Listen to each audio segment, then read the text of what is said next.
Hello అందరికీ, today recipe వచ్చేసి చేపల ఫ్రై చేశాను. చాలా టేస్టీగా ఉంది. మీరు కూడా ఒకసారి ఇలా ట్రై చేయండి, చాలా బాగుంటుంది. ప్రాసెస్లోకి వెళ్ళిపోదామా?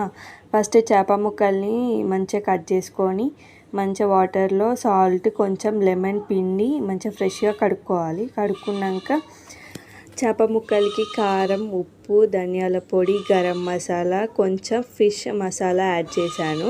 కొంచెం కార్న్ఫ్లోర్ అండ్ అల్లం వెల్లుల్లి పేస్ట్, తగినంత సాల్ట్, కొంచెం లెమన్ రసం పిండి మంచిగా చేప ముక్కలకి కారం పట్టించి హాఫ్ అన్ అవర్ ఫ్రిడ్జ్లో పెట్టేశాను. తర్వాత ప్యాన్లో ఆయిల్ వేసుకొని చేప ముక్కల్ని మంచిగా ఫ్రై చేసుకోవాలి. స్టవ్ మాత్రం స్లిమ్లో పెట్టుకొని ఫ్రై చేసుకోవాలి. మంచిగా చేప ముక్కలు కొంచెం క్రిస్పీనెస్ వచ్చేసరికి ఫ్రై చేసుకోవాలి. మళ్ళీ అటు ఇటు తిప్పుకుంటూ ఆయిల్ వేసుకుంటూ ఫ్రై చేసుకోవాలి. అట్లయితేనే టేస్ట్ క్రిస్పీగా బాగుంటుంది చేప ముక్కలు. ఎంతో టేస్టీ అయిన చేప ముక్కల ఫ్రై రెడీ. నెక్స్ట్ వీడియోలో మనం ఫిష్ బిర్యానీ చేసేద్దాం. ఓకేనా ఫ్రెండ్స్? నచ్చితే లైక్ చేయండి.